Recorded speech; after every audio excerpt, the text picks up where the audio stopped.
మన Varahi sales grand festive celebrations ప్రతి 10,000 రూపాయల కొనుగోలుపై ఒక బంగారు నాణెం ఉచితం. ఈ ఆఫర్ జనవరి 15 వరకు మాత్రమే.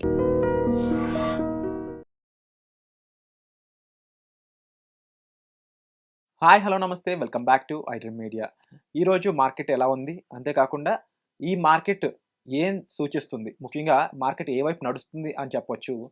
దాంతోపాటుగా అసలు స్టాక్స్ అండ్ ఓవరాల్గా డిఫరెంట్ సెక్టర్స్ ఏ విధంగా పర్ఫామ్ చేస్తున్నాయి, ఇప్పుడు రైట్ నో ఇన్వెస్టర్స్ అయి ఉండొచ్చు, వాళ్ళ బిహేవియర్, వాళ్ళ మోటో ఏ విధంగా ఉండాలి, ఇవన్నీ కూడా చెప్పబోతున్నారు. మనతో పాటు ఉన్నారు సర్టిఫైడ్ ఫైనాన్షియల్ ప్లానర్ అయిన మాధవిరెడ్డి గారు. మార్కెట్ విశేషాలు తెలుసుకుందాం. Hi ma'am. హలో అండి. ఒకసారి మార్కెట్ చూస్తే నిఫ్టీ 50 106 పాయింట్స్తో 25,790, సెన్సెక్స్ వచ్చి 83,878 దగ్గర ఉన్నాయి. సో ఓవరాల్ మార్కెట్ ఈ విధంగా ఉంది. అండ్ కాస్త మార్కెట్లో ఎక్కడో అలజడి, కాస్త అవునండి. బ్యాలెన్స్ లేని విధానం. అవునండి. ఎందుకంటే లాస్ట్ 1 వీక్ నుంచి అంటే మనకి ఒక 5 డేస్ కంటిన్యూస్‌గా మార్కెట్స్ అనేవి మనకి డ్రాప్ అయ్యాయి. ఇది వర్స్ట్ వీక్, లాస్ట్ వీక్ ఏదైతే జరిగిందో దాన్ని వర్స్ట్ వీక్ అని చెప్పొచ్చు. ఒక ఫ్యూ మంత్స్‌లో ఇంత వర్స్ట్ వీక్ అనేది అంటే కంటిన్యూస్‌గా 5 డేస్ ఫాలో అవ్వడం అనేది మనం చూడలేదు. దాదాపుగా 2, 3% నిఫ్టీ అనేది మనకి ఫాల్ అయింది. సో, దానికి మనకు రీజన్స్ అన్నీ కూడా ఏవైతే మనకి US India trade deal 500% tariffs ఎప్పుడైతే మళ్ళీ ఆయన అనౌన్స్ చేశారో ఇండియా మీద 500% టారిఫ్స్ అనగానే ఇమ్మీడియేట్‌గా మార్కెట్స్ హావ్ రెస్పాండెడ్. దాంతో పాటు ఈ ఎఫ్ఐఎస్ సెల్లింగ్ కూడా ఆగకుండా జరుగుతుందండి. సో, ఎఫ్ఐఎస్ సెల్లింగ్ ఒకవైపు, ఈ Trump, US India trade deal uncertainty ఒకవైపు, దీనివల్ల మార్కెట్స్ అనేది ఒక రకమైన కాన్ఫిడెన్స్ లేదు. ఇన్వెస్టర్స్‌కి ఎవరికీ కూడా అసలు ఏం జరుగుతుందో అర్థం కావట్లేదు. కాన్ఫిడెన్స్ అసలు రావట్లేదు. సో, దానివల్ల ఒక్కసారిగా మార్కెట్స్ అనేవి మళ్ళీ ఒక బేర్ గ్రిప్‌లోకి వెళ్ళిపోతున్నట్టుగా మనకి సెల్లింగ్ ప్రెషర్ అనేది బాగా కనిపిస్తుందండి. అంటే కొంచెం మార్కెట్స్ పెరగగానే ఇమ్మీడియేట్‌గా సెల్లింగ్ ప్రెషర్ అనేది మనకు కనిపిస్తుంది. సో, సపోర్ట్ లెవెల్స్ అప్పుడు మనము 25,750 ఇట్లా చెప్పుకునే వాళ్ళం. ఇప్పుడు సపోర్ట్ లెవెల్స్ 25,400 చెప్పాల్సిన అవసరం వస్తోంది. So, support levels you can see it 25,400, 25,500 దగ్గర సపోర్ట్స్ ఉంటే మనకి రేంజ్ 25,850, 25,950 వరకు మార్కెట్స్ ఈ విధంగా ఈ కన్సాలిడేషన్ అనేది అంటే ఇంకొంచెం వెనక్కి సపోర్ట్ లెవెల్స్ అనేవి బ్యాక్ మనం పెట్టుకోవాల్సి వస్తుందండి. సో, దానికి రీజన్ అయితే మనం ఈ గ్లోబల్‌లో మీరు చూసారు, ఇరాన్‌లో మళ్ళీ స్టార్ట్ అయింది. సో, ఇరాన్‌లో కూడా ఎక్కడ చూసినా జియో పొలిటికల్ టెన్షన్స్ ఉన్నాయి. వెనిజులా ఇష్యూ ఇంకా అది కంప్లీట్ అవ్వలేదు. అలానే యుక్రెయిన్, రష్యా కూడా ఇంకొంచెం న్యూ వేలో వెళ్తూ ఉన్నారు. అక్కడ కూడా తర్వాత ఇరాన్‌లో మళ్ళీ ప్రొటెస్ట్‌లు చాలా ఎక్కువగా జరుగుతూ ఉన్నాయి. సో, ఎక్కడ చూసినా ఒక రకమైన జియో పొలిటికల్ టెన్షన్స్ అనేవి బాగా ఉన్నాయి. ఇంకొక రకంగా మనం చూసుకుంటే మనకి సంబంధించి ఎఫ్ఐఎస్ సెల్లింగ్ అయితే బాగా మన మార్కెట్స్‌ని డౌన్ అవ్వడానికి చాలా ఇంపాక్ట్ చేస్తున్నారు. మనం ఎంత డొమెస్టిక్‌గా సపోర్ట్ చేస్తున్నా మార్కెట్స్‌లో ఆ కాన్ఫిడెన్స్ అయితే రావట్లేదండి. ఈవెన్ ఎస్ఐపీస్ ద్వారా కూడా చక్కగా 31,000 క్రోర్స్ ఇన్వెస్ట్ చేస్తున్నారు. బట్ స్టిల్ ఆ కాన్ఫిడెన్స్ అయితే మార్కెట్‌లో అయితే ఎక్కడా మనకి కనిపించట్లేదు. షార్ట్ టర్మ్ ట్రెండ్ అంటే మనకి 50 డీఎంఏ ఉంటుందండి. That is 25,623. ఓకే. దాన్ని కూడా ఒక టైంలో మార్కెట్ బ్రేక్ చేసేసింది. 25,700, 25,600 కూడా బిలో మార్కెట్ ఎప్పుడైతే వెళ్ళిపోతుందో, so that we call it as short term bear trend లాగా మనకి ఎప్పుడైతే ఈ 25,623 మార్క్‌ని కూడా వెళ్ళిపోతుందో, so that moment we call it as is a weak for the short term. ఇలాంటి కండిషన్స్లో ఇండియన్ మార్కెట్ ఎందుకు అంటే ఎఫ్ఐఎస్కి మనం ఏం ప్రూవ్ చేయలేకపోతున్నాం, స్ట్రాంగ్గా లేవు అనడానికి? There is only one way to prove ఏంటంటే యూఎస్ ఇండియా ట్రేడ్ డీల్‌లో క్లారిటీ రావాలండి. అది వచ్చేంత వరకు వాళ్ళైతే మళ్ళీ బ్యాక్ రారు. ఇంకొకటి ఏంటంటే మన రూపీ మీరు చూసారు గదా! ఇప్పుడు జనరల్‌గా మాట్లాడుకుందామండి. ఇప్పుడు వాళ్ళొచ్చి ఇన్వెస్ట్ చేయాలి అంటే మన దగ్గర టాక్సెస్ కట్టాలా? టాక్సెస్‌లో మనకు కొంత పర్సెంటేజ్ వెళ్ళిపోతుంది. ఆ తర్వాత రూపీ డిప్రిసియేషన్ అవుతుంది. సో, ఈ 2 మన వాళ్ళు మ్యాటర్ అయితే ఆయనకి మినిమమ్ ఎంత రిటర్న్స్ రావాలి? 12 రావాలి కదండీ! 12% వస్తే గాని ఈ రూపీ డిప్రిసియేషన్ వర్కౌట్ అవ్వదు. ఈ టాక్సెస్ వర్కౌట్ అవ్వవు. వాళ్ళకి వాళ్ళకి వర్కౌట్ అవ్వవండి. ఇంత 8%, 5% వాళ్ళు వర్కౌట్ అవ్వవు. అందుకని వాళ్ళు అసలు చూడట్లేదు. ఎందుకంటే చాలా రూపీ అనేది చాలా డిప్రిషియేట్ అయిపోయింది. ఇలాంటి సిచ్యువేషన్‌లో కూడా ఎఫ్ఐఎస్ కొన్ని కంట్రీస్ మీదకి వెళ్ళడానికి కారణం ఏంటి? ఇప్పుడు ఆస్ట్రేలియా గాని, యూకే మార్కెట్‌లోకి కూడా వెళ్తున్నారని న్యూస్ అవునండి. ఉంది. గ్లోబల్‌లో ఈసారి మనం చూసుకుంటే ఎంటైర్ గ్లోబల్‌లో మనకి చాలా మార్కెట్స్ ఔట్ పెర్ఫార్మన్స్ ఏది మనకి 30%, 20% రిటర్న్స్ ఇస్తున్నాయి. ఇచ్చాయండి. అవు. 2025లో మీరు చూసుకుంటే అన్ని markets 20 even Hang Seng markets, China markets అన్నీ కూడా మనకి గ్లోబల్ మార్కెట్స్ అన్నీ చాలా పాజిటివ్‌గా ఉన్నాయి. One of the worst performed market ఏదైనా ఉందంటే మన Indian Indian market. Indian markets. So అది కూడా వాళ్ళు కంపారిజన్ చేసుకుంటారు గదండీ. ఇక్కడ పెద్దగా పెర్ఫార్మన్స్ లేదు. So will see somewhere where we can better returns. అలాగే అక్కడ టాక్సెస్ కూడా తక్కువ అవును. ఉన్నాయనుకోండి. అక్కడికి వెళ్ళిపోతారు. అలానే వాళ్ళకి అక్కడ రూపీ అదే అక్కడ డిప్రిసియేషన్, కరెన్సీ ఫ్లక్చుయేషన్స్ కొంచెం తక్కువగా ఉంటే అటువైపు వెళ్తారు కదండీ. సో ఎన్ని విధాలుగా చూసుకున్నా ఎఫ్ఐఎస్ మన దగ్గర కొంచెం నెగెటివ్ యాస్పెక్ట్స్ ఎక్కువగా కనపడుతున్నాయి. సో దానికి వాళ్ళు రావట్లేదు బ్యాక్‌కి. సెల్లింగ్ చేసుకొని వెళ్ళిపోతూనే ఉన్నారు. Maybe US India trade deal గాని కొంచెం పాజిటివ్‌గా వస్తే so there is a news అండి. అక్కడి నుంచి ఒక అంబాసిడర్ వస్తారు రేపు. మళ్ళీ ట్రేడ్ డీల్ అనేది ఒకటి స్టార్ట్ అవుతుంది అనే దాంతో ఈరోజు కొంచెం మార్కెట్స్ రికవరీ. మరీ ఫాల్ కాకుండా కొంచెం రికవరీ అనేది కనిపించింది. బట్ అగైన్ ఒక రకమైన హోప్ రావడము, మళ్ళీ అగైన్ ఆయన 500% మళ్ళీ 200 ఏదో ఒక ట్వీట్ రీసెంట్‌గా ఆయన 500% టారిఫ్ అని కొంచెం సంచలనం అయింది. అంతే. అండ్ ట్వీట్ చేస్తూ ఉన్నారు. ట్వీట్ చేయగానే మళ్ళీ మార్కెట్స్‌లో ఆ కాన్ఫిడెన్స్ అనేది మళ్ళీ బట్ మనకి ఇప్పుడు తగ్గిపోతోంది. అంటే ఇంత అన్‌కన్సిస్టెంట్‌గా మాకు టారిఫ్ మార్చడం అనే దానివల్ల వాళ్ళకి కూడా ఎంతో కొంత నష్టం ఉంది అనేది కూడా చెప్తా ఉన్నారు. బట్ వాళ్ళకి ఎంత నష్టం ఉందనేది మనం పక్కన పెడితే, బట్ ముందు మన మార్కెట్స్ దీనికి మన స్టెబిల్ స్టెబిలైజ్ అవ్వడం లేదు గదండీ. సో, ఒకవైపు ఈ జియో పొలిటికల్ టెన్షన్స్ వల్ల ఏమవుతున్నాయి, మళ్ళీ కూడా క్రూడ్ ఆయిల్ కొంచెం పెరిగింది. $64 అయింది. సో, అది కూడా కొంచెం గమనిస్తూ ఉన్నారు అందరూ. తర్వాతేంటంటే మనకి ఈ ఈ ప్రొటెస్ట్‌లు కూడా కొంచెం బాగా పెరిగాయి కదండీ ఇరాన్‌లో. సో, అది కూడా కొంచెం మనకి ఇంపాక్ట్ కనిపిస్తుంది. సో, ఈ టైంలో ఏంటంటే investors need to be very careful.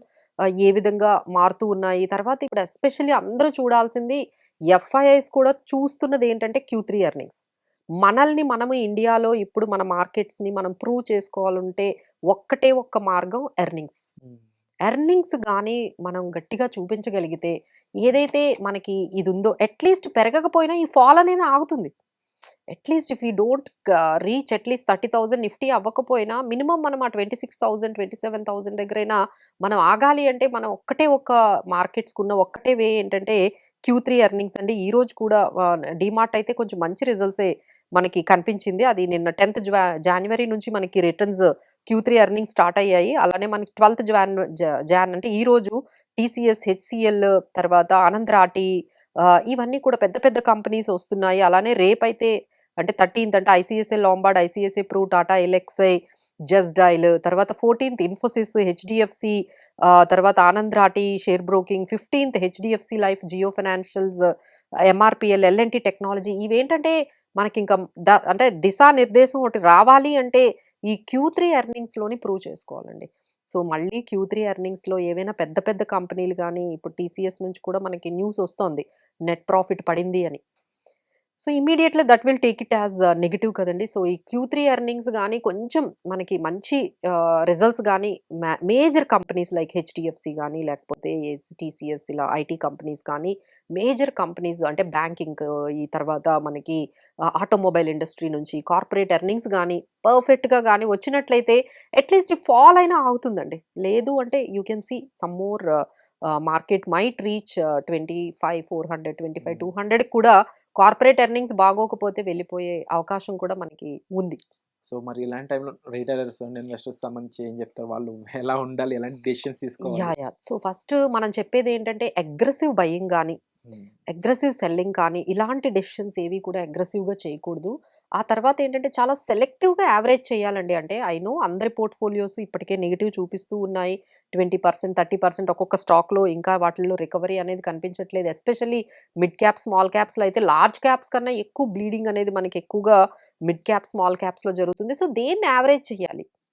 దేన్ని దేన్ని మనము కొంచెం అక్కడ మనము బయటకొచ్చేయాలి అనే దాని గురించయితే చాలా జాగ్రత్తగా ఎవరెవరి పోర్ట్‌ఫోలియోలో ఏవేం స్టాక్స్ ఉన్నాయో చూసుకొని ప్రతి దాన్ని యావరేజ్ చేయకుండా ఉండాలండి. ఇక్కడ కొన్ని స్టాక్స్ చెప్తున్నాము. ఏంటంటే అది బై చేయమని కాదు. అట్‌లీస్ట్ అమ్మకుండా ఉండాలి కదండీ! ఈ పానిక్ సిట్యుయేషన్‌లో వీటికి ఏమవుతుందంటే లాంగిడివిటీ ఉంది. ఆ! మనకేంటంటే ఈ పానిక్ సిట్యుయేషన్‌లో మంచి మంచి స్టాక్స్‌ని కూడా మనము వదిలేస్తాం. డెఫినెట్‌లీ. ఆ ప్యా పానిక్ అటాక్ అలాంటిది. ఆ ఫియర్ హ్మ్. గ్రిప్‌లోకి వెళ్ళిపోయిన తర్వాత అమ్మో! ఇంకా తగ్గిపోతుందేమో అని వాళ్ళు సెల్ చేస్తారండి. So, here we are telling a few sectors and few types of stocks they should hold it. For the long term ఒక 2, 3 ఇయర్స్ వరకు మీరు హోల్డ్ చేసుకోమని చెప్తున్నాము. అందులో ఫస్ట్ ఏంటంటే ఐటీ స్టాక్స్. మీరు ఊరికూరికనే పానిక్‌లో డెఫినెట్‌లీ కొంచెం తగ్గుతూ ఉన్నాయండి స్టాక్స్ మీద ప్రైజెస్ అయితే తగ్గుతున్నాయి. బట్ లాంగ్ టర్మ్ వ్యూలో ఎవరైతే ఉంటున్నారో వాళ్ళైతే ఈ విధంగా ఐటీ స్టాక్స్‌నైతే హోల్డ్ చేసుకోండి. అమ్మొద్దండి. లైక్ టీసీఎస్ కానీ, విప్రో కానీ, టెక్ మహీంద్ర ఇవన్నీ కూడా కొంచెం అవి ఉండాలి. తర్వాత డిఫెన్స్ స్టాక్స్ అండి. ఈ డిఫెన్స్ స్టాక్స్ ఏంటంటే ఇప్పుడు ప్రతి కంట్రీ అండి, యూఎస్ కూడా ఈరోజు ఒక స్టేట్మెంట్ ఇచ్చారు, $1 ట్రిలియన్ మేము డిఫెన్స్లో పెడతామని. చూస్తున్నారు కదా బయట సిచ్యువేషన్స్ ఎలా ఉన్నాయో. నాట్ ఓన్లీ యూఎస్ అండి, ప్రతి కంట్రీ కూడా వాళ్ళ కంట్రీని, వాళ్ళ డిఫెన్స్ని, ఎందుకంటే ఎప్పుడు యూఎస్ వచ్చి వాళ్ళ కంట్రీ మీద ఏ విధంగా వెళ్తుందో, ఏం డెసిషన్స్ తీసుకుంటారో, ఎందుకంటే అంతా కూడా సెన్సిటివ్గా ఉంది ఇష్యూస్ అన్నీ కూడా. సో అందరూ కూడా స్ట్రాంగ్ డిఫెన్స్ మీద ఇన్వెస్ట్ చేస్తున్నారు. మన ఇండియాలో కూడా ఇప్పుడు మనకి ఫిబ్రవరి 1 రోజు డిఫెన్స్ అంటే మనకి బడ్జెట్ ఉంది. బడ్జెట్ రోజు ఈ డిఫెన్స్కి ఇంకా మన దగ్గర కూడా ఎలకేషన్స్ పెరుగుతాయండి. Because we are also having lot of threats everywhere. So మనము ఏం చేస్తున్నాము, డిఫెన్స్ మీద చాలా ఇన్వెస్ట్ చేస్తున్నాం. సో అందరూ కూడా ఏంటంటే ఈ డిఫెన్స్ స్టాక్స్ ఉన్న వాళ్ళు ఎవరు కూడా సెల్ చేయకండి. వీలైతే మీకు ఇంకా బాగా తగ్గినట్లయితే you can pick up few selective stocks like BEL, BDL ఇలాంటివి కొన్ని మీరు డిఫెన్స్ స్టాక్స్ని అయితే మీరు యాడ్ చేసుకోవచ్చు. అలానే మెటల్స్ 2025లో బాగా షైన్ అయ్యాయి. సో డౌటే లేదు. మీకు ఏ మెటల్స్ తీసుకున్నా, దట్ ఈజ్ మెటల్స్ ఎరాలాగా మనకి 2025 అనేది మనకు కనిపించింది, అందరినీ సర్ప్రైజ్ చేసింది. Everyone got surprised. సో మనం లాస్ట్ ఇయర్ నుంచి ఇయర్కి చూసుకున్నట్లయితే గోల్డ్ అయితే 63%, తర్వాత సిల్వర్ అయితే 150%, ఈ విధంగా. అలానే కాపర్ కూడా బాగా పెరిగింది, అల్యూమినియం పెరిగింది. సో దీన్ని బట్టి మనకు అర్థమవుతుంది ఏంటంటే ఈ ఏవైతే ఈ మెటల్ బేస్డ్ కంపెనీస్ ఉంటాయో అవి ఏమైనా ఉంటే మీరు హోల్డ్ చేయండి. దాన్ని ఇమీడియట్గా ప్యానిక్లో అది కొంచెం కరెక్షన్ అవ్వగానే సెల్ చేయకండి. లైక్ హిందుస్థాన్ కాపర్ కానీ, లేకపోతే హిండాల్కో కానీ, ఇలాంటి మెటల్ బేస్డ్ స్టాక్స్ ఏవైనా ఉంటే కొంచెం హోల్డ్ చేసుకోండి. ఎస్పెషల్లీ బ్యాంకింగ్ స్టాక్స్ అండి. బ్యాంకింగ్ స్టాక్స్ అయితే ఎవరికైనా ఉంటే లైక్ HDFC కానీ, ICICI కానీ, ఎందుకంటే ఇప్పుడు Q3 రిజల్ట్స్ బాగా వచ్చాయి అనుకోండి, immediately the stocks will rise little bit. So మీరు ప్యానిక్లో వాటిని కూడా, అంటే కెనరా బ్యాంక్ కానీ, ఇలాంటి కొన్ని PSU బ్యాంక్స్ కూడా ఉన్నాయి, IDFC ఫస్ట్ బ్యాంక్ ఉంది, ఇలాంటి కొన్ని బ్యాంక్స్ ఉన్నాయండి. సెలెక్టివ్గా మీరు ఆ బ్యాంకింగ్ స్టాక్స్ని కూడా మీరు బై చేయండి. ఏదైనా ఆపర్చునిటీ వస్తే అట్లీస్ట్ బై చేయకపోయినా సెల్ అయితే చేయకండి. Just hold it for longer period వరకు వాళ్ళు హోల్డ్ చేస్తే బాగుంటుందండి. అండ్ డెఫినెట్లీ ఇలాంటి సిచ్యువేషన్స్లో ప్రొఫెషనల్స్ బిలీవ్ చేసి ముందుకు వెళ్ళడం చాలా ఇంపార్టెంట్ అండి. ఎందుకంటే ఆ రీసెర్చ్, ఆ న్యూస్ అనాలిసిస్ అంతా చేసింది వాళ్ళే కాబట్టి మనం తీసుకునే ఒక డెసిషన్ మనం అల్టిమేట్ గోల్కి ఇబ్బంది పెట్టకూడదు. సో ఫైనాన్షియల్ ప్లానింగ్లో either it investment in stocks అయి ఉండొచ్చు, ఫండ్స్ అయి ఉండొచ్చు, ఆర్ అదర్ ఇన్వెస్ట్మెంట్స్ అయి ఉండొచ్చు, ఏ టైంలో ఎలా చేంజెస్ చేసుకోవాలి అనే ఈ అసెట్ అలొకేషన్ అనే దాన్ని మనం జాగ్రత్తగా చూసి ఆచితూచి వేయాలి. లేదంటే ప్రొఫెషనల్ హెల్ప్ అనేది తీసుకోవాలి. సో మీకు డిస్ప్లే అవుతున్న నెంబర్స్ కాల్ చేసినట్లయితే మరి మాధవరెడ్డి గారిని రీచ్ అవ్వచ్చండి. అలాగే ముఖ్యంగా మార్కెట్ ఇలాంటి ఉన్న టైంలో దీన్ని ఎంతవరకు మనం ఆపర్చునిటీగా చూడొచ్చు అనేది కూడా ప్రొఫెషనల్ ద్వారా తెలుసుకొని బిహేవ్ చేయండి. కానీ ప్రతిదీ ఆపర్చునిటీగా చూడడం కూడా రిస్కే కాబట్టి. సో దీంతో పాటుగా నెక్స్ట్ కమింగ్ ఎపిసోడ్స్లో కొన్ని IPOs గురించి, దాంతోపాటుగా కొన్ని మెటల్స్ గురించిన విశేషాలు అయితే మనం తీసుకురాబోతున్నాం స్పెషల్ ఎపిసోడ్స్ లాగా. సో ఆ ఎపిసోడ్స్ కోసం ఈ ఛానల్ సబ్స్క్రైబ్ చేసుకోండి. వచ్చే ఎపిసోడ్లో మళ్ళీ కలుద్దాం guys. Thank you so much. Thank you. And for more videos, Please subscribe to iDream. Please subscribe to iDream. Please subscribe iDream. And please subscribe to iDream. For more videos, subscribe to iDream.